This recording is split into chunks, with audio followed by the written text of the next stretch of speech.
আসসালামু আলাইকুম। সবাইকে শাহিন টিউটোরিয়াল ফেসবুক পেজে স্বাগত।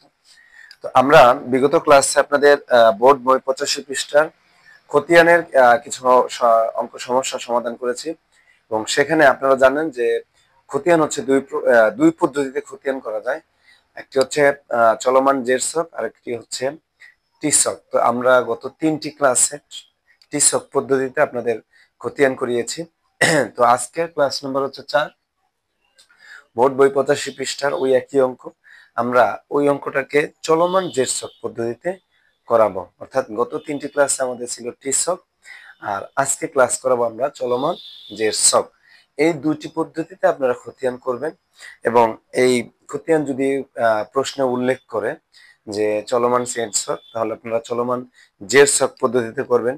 আর যদি উল্লেখ করে টি ছক, তাহলে সেক্ষেত্রে আপনারা টি ছক পদ্ধতিতে মানে অঙ্কটি করবেন। যদি কোনো কিছু প্রশ্ন উল্লেখ না করে, যে শুধু বলে যে নগদান হিসাব প্রস্তুত করো, মূলধন হিসাব প্রস্তুত করো, কিংবা ক্রয় ক্রয় হিসাব প্রস্তুত করো, বিক্রয় হিসাব, আসবাবপত্র, যে হিসাবটাই প্রস্তুত করতে বলবে কিনা বলুক না কেন, সেটা যদি উল্লেখ না করে যে টিসকে অথবা চলমান জের ছকে, তাহলে আপনারা পরীক্ষা খাতে আপনাদের ইচ্ছা অনুযায়ী যে কোনো একটি ছক আপনারা বসাবেন। তো আমরা টিসক পদ্ধতিতে 3টি ক্লাস করেছি, আজকে হচ্ছে ক্লাস নাম্বার 4, সেটা হচ্ছে চলমান জের ছক। আর এটা হচ্ছে নগদান হিসাব প্রস্তুত করতেছি আমরা।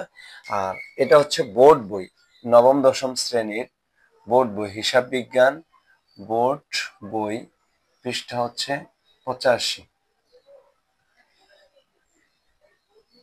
হিসাব বিজ্ঞান বই, ক্লাস 9, 10। ঠিক আছে? তো আপনারা খুললে এই নগদ খতিয়ান হিসাবটা পাবেন। তো আমি চলমান জের ছকের সাথে সর্বপ্রথম আপনাদের ঘরের সাথে পরিচয় করিয়ে দিই। কারণ গণটা, হিসাব বিজ্ঞানের গড়টা অনেক মানে খুবই কার্যকরী, এটা প্রয়োজন। তো প্রথমে প্রতিষ্ঠানের নাম যে হিসাবে থাকবে, শাহিন ট্রেডার্স আছে বইয়ে, আমরা এটা লিখলাম। যার হিসাব প্রস্তুত করতে বলবে তার নাম। গত ক্লাসে ছিল টি ছক, এখানে চলে আসছে চলমান জের ছক। এতটুকু পার্থক্য, আর কিছুই নেই। গড় প্রথম হচ্ছে তারিখ, এটা হচ্ছে তারিখের গড়। এখানে হচ্ছে বিবরণ, তারিখ বিবরণ। খতিয়ান, খতিয়ান করার ক্ষেত্রে জাবেদা পৃষ্ঠা, তারিখ বিবরণ জাবেদা পৃষ্ঠা। ডেবিট টাকা, ক্রেডিট টাকা, এই যে দুইটা টাকা, ডেবিট টাকা ক্রেডিট টাকা, সেম গড়, শুধু মাঝখানে এই যে জের, চলমান জের ছক, এই যে জের কথাটা উল্লেখ আছে, এই যে জের ছক, এই যে জের জের। এখানে একটা হচ্ছে ডেবিটের গড় আর একটা হচ্ছে ক্রেডিট গড়, অর্থাৎ এখান থেকে এটা করতে হবে। আর বাকি নিয়ম আগের মতোই মোটামুটি ঠিক আছে, যে আপনাকে সর্বপ্রথম জাবেদা করতে হবে। জাবেদা করার পরে আপনি হিসাবের খতিয়ানে ডেবিট ক্রেডিট নির্ণয় করতে পারবেন। তো প্রথমে আমাদের নগদান হিসাব প্রস্তুত করতে বলছে। এটা হচ্ছে আমরা নগদান হিসাবে যেই যে এন্ট্রি গুলো আপনাদের আসে, ঠিক এই যে এখানকার 85 পৃষ্ঠার বোর্ড বই, যেই যে এন্ট্রি গুলো নগদান হিসাবে আসবে আমাদের, সেটাই আমরা এখানে উল্লেখ করব। প্রথম এন্ট্রিটা হচ্ছে 2017 সালের মার্চ 1 তারিখে জনাব শাহিন নগদ 1 লক্ষ টাকা নিয়ে শাহিন ট্রেডার্স নামে ব্যবসা শুরু করেন। এই যে নগদ টাকা নিয়ে ব্যবসা শুরু করছে, আমরা জানি এটা নগদ রিলেটেড, নগদের সাথে এর সম্পর্ক আছে। তো এটা জাবেদা সর্বপ্রথম আমরা করি। জাবেদা হচ্ছে আমরা টিসকেও কিন্তু এটাই করছি, শুধু ঘর চেঞ্জ হয়েছে। তো জাবেদা টিসকে যখন করছি আমরা লিখছিলাম ব্যবসায় নগদ টাকা আসছে, নগদান হিসাব ডেবিট। আর ব্যবসায় মালিক যে টাকা নিয়ে শুরু করবে সেটা হচ্ছে মূলধন, আর মূলধন ক্রেডিট, মূলধন হিসাব এটা মালিকানা সত্ত্ব, এটা ক্রেডিট। তো খতিয়ানের ওই আগের নিয়মই আছে, নিয়মটা একই, শুধু গড় চেঞ্জ হয়েছে। নিয়মটা হচ্ছে যার হিসাব প্রস্তুত করতে বলবে সে যেই পাশে আছে সেই পাশে টাকা বসবে, তার বিপরীত নাম। তো আমরা নগদান হিসাব প্রস্তুত করতেছি, নগদান হিসাব আসছে ডেবিট পাশে, টাকা ডেবিট পাশে বসবো, তবে তার বিপরীত নাম ক্রেডিটে।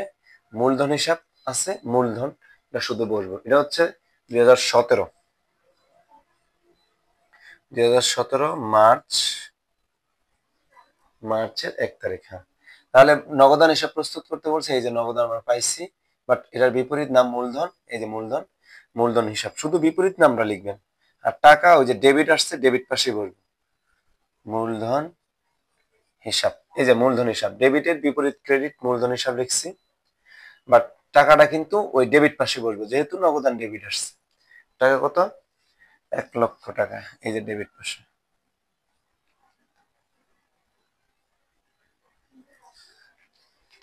এবার চলমান, এই যে আমরা ডেবিট পাশে টাকাটা লিখছি, এই জায়গা হচ্ছে মূল বিষয় চলমান জেরসকে। আর বাকি নিয়মগুলো টিসকের মতো। এই যে টাকা ডেবিট পাশে পাইছি, আমরা একদম বরাবর এই যে জেরের ঘরে, এই যে এই বরাবর আমি এই যে তীর চিহ্ন দিয়ে আপনাদের দেখালাম, জেরের ঘরে 1,00,000 টাকা ডেবিট পাশে বসবো। কোন পাশে বসবো?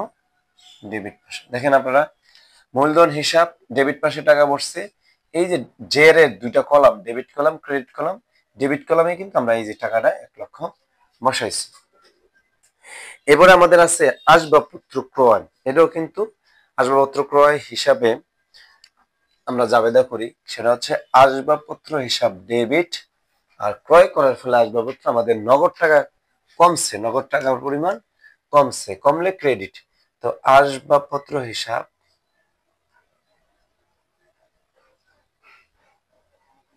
ডেবিট, আর নগদ টাকার পরিমাণ কমছে, নগদান হিসাব ক্রেডিট। এই যে জাবেদা, এটা হচ্ছে এন্ট্রি নাম্বার 2। আসবাবপত্র ক্রয়, আসবাবপত্র ক্রয়ের ফলে প্রতিষ্ঠানে আসবাবপত্র আসছে, নগদ টাকা কমছে। তো কারণ নগদ টাকা দিয়ে তো কিনছি। তো নগদান হিসাব কি আসছে? ক্রেডিট। টাকা ক্রেডিট পাশে বসবো, তবে বিপরীত নাম আসবাবপত্র হিসাব। এন্ট্রি নাম্বার কত? Entry number 2। আচ্ছা, তাহলে আমরা কি দিব এখানে? আসবাবপত্র হিসাব। মূলধন হিসাব দিচ্ছি, আসবাবপত্র হিসাবে এন্ট্রি নাম্বার 2। নগদ কিন্তু ক্রেডিট আসছে, টাকা ক্রেডিট পাশে বসবো, তবে বিপরীত নাম, ক্রেডিটের বিপরীত আসবাবপত্র, এই যে আসবাবপত্র হিসাব। এবার ক্রেডিট পাশে টাকা কত টাকা? ক্রেডিট পাশে 20,000 টাকা। কত টাকা? 20,000 টাকা। আমরা এই যে 20,000 টাকা, এই যে এটার বরাবর ক্রেডিট পাশে টাকা দিলাম। এবার আপনারা খেয়াল করেন, প্রথম জাবেদারা প্রথম এন্ট্রি আসছে ডেবিট, এই যে জেরের ঘরে ডেবিট জের। আর এই পাশে দ্বিতীয় জাবেদার আসছে ক্রেডিট, অর্থাৎ একটি জাবেদা আসছে ডেবিট, আর একটা জাবেদা আসছে কি? ক্রেডিট। তো এই জায়গার ভিতরে এই যে ডেবিট জেরের 1,00,000 টাকা আসছে, ক্রেডিট পাশে 80,000 টাকা, এই যে ক্রেডিট পাশ, নগদান ক্রেডিট আসছে। এই চলমান জেরসকে যদি টাকা, প্রথম টাকাটা ডেবিট পাশে থাকে, পরেরটা যদি ডেবিট থাকে, ডেবিটে ডেবিটে যোগ করবেন এবং টাকা ডেবিট গড়েই বসবো। প্রত্যেকটা এন্ট্রিতে জেড টানতে হবে, প্রত্যেকটা এন্ট্রিতে। যদি টাকা প্রথমটা ডেবিট পাশে থাকে, পরের এন্ট্রি যদি ক্রেডিট পাশে থাকে, ডেবিট ক্রেডিট বিয়োগ, অর্থাৎ যেই ঘরে অ্যামাউন্ট বেশি সেটা থেকে ছোট অ্যামাউন্টটা বাদ দিবেন। যদি টাকা ক্রেডিট পাশে থাকে এবং টাকা ক্রেডিট পাশে, ধরেন ডেবিট না, ক্রেডিট পাশে, আর প্রথম এন্ট্রি ক্রেডিট পাশে টাকা, দ্বিতীয় এন্ট্রিতে আসছে ডেবিট, তাহলে ক্রেডিট থেকে ডেবিটটা বাদ দিতে হবে। যদি ক্রেডিট পাশে থাকে এবং দ্বিতীয় এন্ট্রিও যদি এখানে ক্রেডিট পাশে টাকা থাকে, ক্রেডিট ক্রেডিট যোগ, অর্থাৎ ডেবিটে ডেবিটে যোগ, ক্রেডিটে ক্রেডিটে যোগ, আর ডেবিট ক্রেডিট বাদ। তো আমরা এখানে ডেবিট পাশে 1,00,000, এখানে ক্রেডিট পাশে আসছে কত? 80,000 টাকা। ডেবিট ক্রেডিট বিয়োগ, টাকা যে মানে যারই বেশি থাকে কেন, 1,00,000 টাকা যদি আমরা 20,000 টাকা বাদ দিই, 80,000 টাকা। এখন আপনার প্রশ্ন থাকতে পারে যে ডেবিট পাশে কেন টাকা দিলাম? আপনি দেখেন, ডেবিট পাশে হচ্ছে 1,00,000 টাকা, ক্রেডিট ঘরে এই যে 2 নাম্বার ঘরে আছে 20,000 টাকা, তাহলে অ্যামাউন্ট কার বেশি, ডেবিটের না ক্রেডিটের? নিশ্চয়ই ডেবিট পাশের টাকাটা বেশি ছিল। এজন্য জেরটা ডেবিট থেকে ক্রেডিট বাদ দিচ্ছি, কিন্তু জের সর্বশেষ যে জের আমাদের ছিল 80,000 টাকা, ডেবিট পাশে রাখছে, কারণ এখনো পর্যন্ত ডেবিট পাশের টাকা ক্রেডিটের সমান হয় নাই, বা ক্রেডিটের টাকা বেশি হয় না, ডেবিটের টাকা এখন পর্যন্ত বেশি, এজন্য ডেবিট পাশের টাকা আমরা এখনো রাখছি। আচ্ছা, এরপরের এন্ট্রিটা বলছে বাকিতে পণ্য ক্রয়, এটা আসবো না বাকিতে পণ্য ক্রয়, কারণ বাকিতে পণ্য ক্রয় করলে ক্রয় হিসাব ডেবিট আর পাওনাদার ক্রেডিট। এখানে জাবেদা করার পর আমরা নগদের হিসাব পাই নাই। আমরা পরের এন্ট্রি যাই, পরের এন্ট্রি লিখছে পণ্য বিক্রয় 25,000 টাকা। পণ্য বিক্রয় করলে বিক্রয় করার কারণে আমাদের নগদ টাকা আসছে ব্যবসায়, যেহেতু আমরা নগদে বিক্রি করছি, নগদান হিসাব ডেবিট আর বিক্রয় হিসাব জাবেদা পারলে আপনি খতিয়ান ইজি হবে, আর খতিয়ান পারলে নগদান ইজি। নগদান হিসাব ডেবিট, কারণ বিক্রয় করার কারণে আমাদের নগদ টাকা আসছে, আর বিক্রয় হিসাব ক্রেডিট, বিক্রয়টা হচ্ছে আয়, আয় ক্রেডিট হয়। তো এটা এন্ট্রি নাম্বার কত? এন্ট্রি নাম্বার হচ্ছে 5। এই যে নগদান ডেবিট আসছে, টাকা এই যে ডেবিট পাশে বসবো, তবে বিপরীত নাম কি? বিক্রয় হিসাব। বারবার বলতেছি, ডেবিটের বিপরীত যার হিসাব প্রস্তুত করতে হবে তার বিপরীত নাম দিয়ে কিন্তু লিখতে হবে বিক্রয় হিসাব।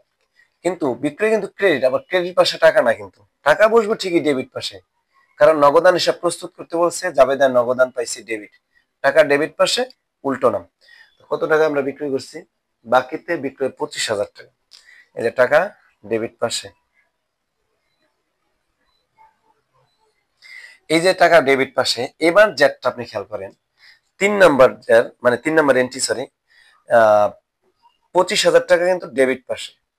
আপনার সর্বশেষ খেয়াল করবেন, এই যে সর্বশেষ এই যে এই জেটটা খেয়াল করবেন, এই জেটটা ডেবিট পাশে কিন্তু উল্লেখিত আছে। তো ডেবিট পাশে যেহেতু উল্লেখ আছে, এটাও ডেবিট। 3 নাম্বার এন্ট্রিটা করার পর ডেবিট পেয়েছেন, ডেবিট আর ডেবিট, দুইটা ডেবিট যোগ, ডেবিটে যোগ হবে। তাহলে এখানে আছে কত? 80, 90, 1,05,000 টাকা।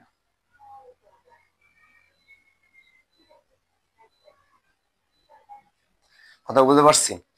সর্বশেষ এর আগের যেটা ছিল ডেবিট পাশে, আমরা 3 নাম্বার সর্বশেষ যেটা আনছি এটা ডেবিট পাশে আছে, ডেবিট আর ডেবিট, এই দুইটা ডেবিট যোগ হয়েছে, এই যে ডেবিটে যোগ। ঠিক আছে? আচ্ছা, এরপরে আমরা আরেকটা এন্ট্রি দেখি, পণ্য বই ফেরত আসবে না, পাওনাদারকে পরিশোধ 10,000 টাকা। পাওনাদার আমাদের কাছ থেকে টাকা পাইতো, আমরা পরিশোধ করছি, অর্থাৎ নগদ টাকা আমরা দিয়ে দিচ্ছি। তাহলে নগদ টাকা কমলে ক্রেডিট, পরিশোধ করছি মানে আমরা দিচ্ছি, তাহলে আমরা আগে ক্রেডিটটা দিই। নগদান হিসাব ক্রেডিট, কাকে পরিশোধ করছি? পাওনাদার, পাওনাদার হিসাব ডেবিট। নগদ টাকা পরিশোধ করছি, নগদের পরিমাণ কমছে, নগদান ক্রেডিট, পাওনাদার হিসাব ডেবিট। তো নগদ ক্রেডিট আসছে, টাকা ক্রেডিট পাশে বসবো, তবে নাম হচ্ছে উল্টা নাম, ডেবিটের নাম, পাওনাদার হিসাব। এটা এন্ট্রি নাম্বার হচ্ছে 12।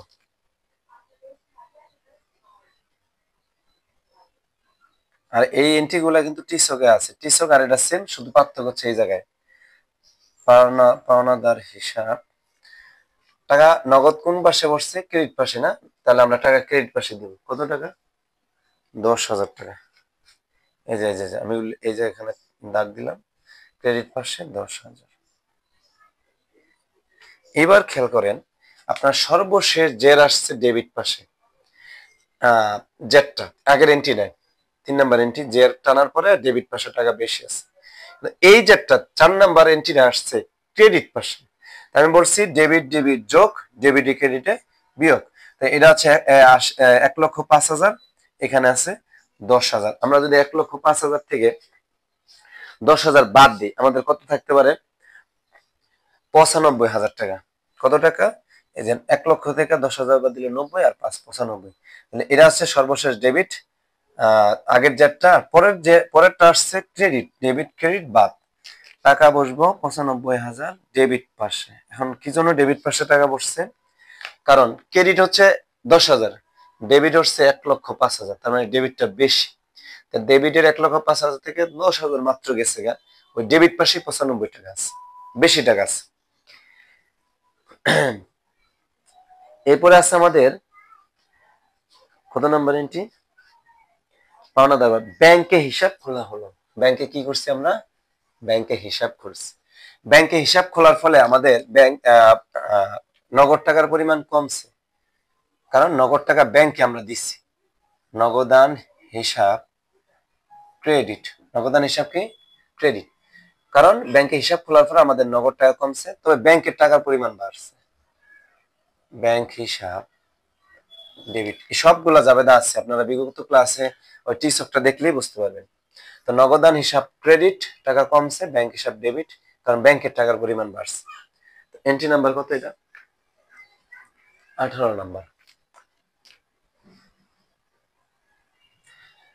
আমরা ক্রেডিট পাশে টাকা দিব, তবে এটার উল্টা নাম দিতে হবে, নাম দিতে হবে শুধু উল্টা। আমরা ব্যাংক হিসাব দিলাম, হিসাব ব্যাংক হিসাব। তাহলে ক্রেডিট পাশে টাকা, কিন্তু টাকা কত টাকা? ব্যাংকে হিসাব খোলা হলো 15,000 টাকা, তো 15,000 দিলাম। হ্যাঁ, খেয়াল করেন আগের জেটটা আছে ডেবিট, সর্বশেষ জেট, আর এখানে জাবেদা করার পরে এই জেটটা হচ্ছে ক্রেডিট, মানে এই এন্ট্রিটা টাকাটা ক্রেডিট পাশে আছে। তো আগেরটা আছে ডেবিট, পরেরটা আছে ক্রেডিট। ডেবিট ক্রেডিট বাদ, অর্থাৎ ডেবিট থেকে ক্রেডিটটা বাদ যাবে, অথবা ক্রেডিটের পরিমাণ যদি বেশি থাকে ক্রেডিট থেকে আবার ডেবিট বাদ দিতে হবে। এক কথা সে ডেবিট ক্রেডিট যোগ বিয়োগ, সরি, ডেবিট ক্রেডিট বিয়োগ। ডেবিট থাকলে মানে একটা যদি ডেবিট জেড থাকে আর একটা ক্রেডিট থাকলে একটা জেড থেকে আরেকটা জেড বাদ দিতে হবে। তো 95 থেকে যদি আমরা 15,000 বাদ দিই কত লাগবে? 80,000। এখনো পর্যন্ত ডেবিট পাশে জের আছে, কারণ ডেবিটের 95, ক্রেডিটের 15, 95 বেশি, এজন্য বাদ দেওয়ার পরে ডেবিট জের পাশেই টাকাটা আছে এখন পর্যন্ত। এবার লেখছে কর্মচারীদের বেতন পরিশোধ। কর্মচারীদের কি পরিশোধ? বেতন। বেতন দেওয়ার ফলে আমাদের নগদ টাকার পরিমাণ কমছে, তো বেতন একটি খরচ, খরচ ডেবিট, বেতন হিসাব ডেবিট, বেতন হিসাব ডেবিট। বেতন যেহেতু নগদে দিচ্ছে, নগদ টাকার পরিমাণ কমছে, নগদান ক্রেডিট। তো আমরা টাকা ক্রেডিট পাশে দেব, তবে উল্টো নাম বেতন দিতে হবে। এটার এন্ট্রি নাম্বার হচ্ছে কত? কর্মচারীদের বেতন 28 নাম্বার এন্ট্রি। কত? 28। বেতন হিসাব, বেতন হিসাব না, এইগুলো কিন্তু আমি বোঝানোর জন্য দাগ দিছি, এই দাগ কিন্তু এখানে হবে না, জাস্ট বোঝানোর জন্য আপনাদের দাগ দিছি। কত টাকা বেতন পরিশোধ করছে? 5,000 টাকা। আবারও রিপিট করতেছি, এই যে দাগগুলো এগুলো হবে না, জাস্ট বোঝানোর জন্য আপনারা এই যে এগুলো দাগগুলো দিচ্ছি যেগুলো। আচ্ছা, তো আগের যে আছে ডেবিট 80,000, পরবর্তীতে সর্বশেষ যেটা আছে 28 নাম্বার, এই জেটটা এই টাকাটা হচ্ছে ক্রেডিট পাশে, ডেবিট থেকে ক্রেডিট বাদ। তাহলে 80,000 থেকে যদি আমরা বাদ দিই 75,000 টাকা ডেবিট, যে সর্বশেষ যে আছে। আর কোনো এন্ট্রি আছে কিনা আমরা দেখি, আর কোনো এন্ট্রি নাই, এটাই সর্বশেষ। তো আপনারা এইখানে খেয়াল করেন, এই যে ডেবিট ক্রেডিট একটা থেকে আরেকটা বাদ দিচ্ছি, এইটাই যে চলমান যে সেকেন্ডে আপনার করার নিয়ম। টিসক, চলমান জেসক, জাবেদা একই, শুধু গড়টার পরিবর্তন হবে, এবং ওটা যেমন আমরা ব্যালেন্স সিডিবিডি করছি, আর এটা হচ্ছে ডেবিট টাকা ক্রেডিট টাকা এবং জ্যাট টানা করতে হয়। আর এখানে কোনো দাগ দিবেন না, নিচে কোনো দাগ দেওয়ার দরকার নেই। আবারও সর্বশেষ একটু রিপিট করতেছি, সেটা হচ্ছে এই গড়টা করার পরে নগদান হিসাবের সরি খতিয়ান হিসাবে করার পরে আপনারা এই সর্বশেষ এই জ্যারের দিকে খেয়াল করবেন। প্রথম জ্যারটা যেদিকে আছে ডেবিট থাকবে ডেবিট, ক্রেডিট থাকবে ক্রেডিট, এরপরে আস্তে আস্তে এন্ট্রি একটার পর একটা করতে থাকবেন। যার হিসাব প্রস্তুত করতে বলবে তার হিসাবে দেখবেন সে ডেবিট পাশে আছে না ক্রেডিট পাশে আছে। তো প্রথমটা যদি ক্রেডিট থাকে, পরেরটা ডেবিট থাকলে ক্রেডিট থেকে ডেবিট বাদ। প্রথমটা ক্রেডিট, পরের এন্ট্রিও যদি ক্রেডিট থাকে ক্রেডিট ক্রেডিট যোগ, ডেবিটে ডেবিটে যোগ, ক্রেডিট ক্রেডিট যোগ, আর ডেবিট ক্রেডিট শুধু বাদ দিবেন। আর অ্যামাউন্টটা দেখবেন কোন পাশে টাকাটা বেশি আছে। তো আমরা শুধু এটা না, আরো কিছু চলমান যে আরো কিছু ম্যাথ সলিউশন আপনাদের সমাধান করব, এবং সেখানেও আপনারা বোঝাবো আর আরো বিস্তারিত ভাবে। তো এই ক্লাসটি আপনাদের কেমন লাগছে আমাদেরকে জানাবেন, এবং আর আরো কোনো প্রশ্ন থাকলে, যে কোনো কিছু না বুঝলে আমাদেরকে বলবেন যে আমরা এই জায়গাটা বুঝতে পারিনি। এবং আপনাদের জন্য আরেকটি বিষয়, সেটা হচ্ছে ক্লাস 9-10 আপনাদের ফিনান্সের অনেক সমস্যা হচ্ছে। আমরা হিসাব বিজ্ঞানের পাশাপাশি ফিনান্সটাও আগামীকাল থেকে চালু করব আমাদের এই পেজে এবং ইউটিউব চ্যানেলে একই নামে। তো ফিনান্স যাদের সমস্যা আমাদেরকে বলবেন যে কোন কোন বিষয়ে সমস্যা আছে, আমরা ফিনান্স আগামীকাল থেকে চালু করবো ইনশাল্লাহ। এবং এই চলমান জেরসক নিয়ে আরো কিছু ক্লাস করব, সবাই আমাদের সাথে থাকুন। আপনাদের জন্য শুভকামনা, আপনারা ভালোভাবে পড়াশোনা করেন, সকলে ভালো থাকুন, সুস্থ থাকুন। আসসালামু আলাইকুম রহমতুল্লাহ।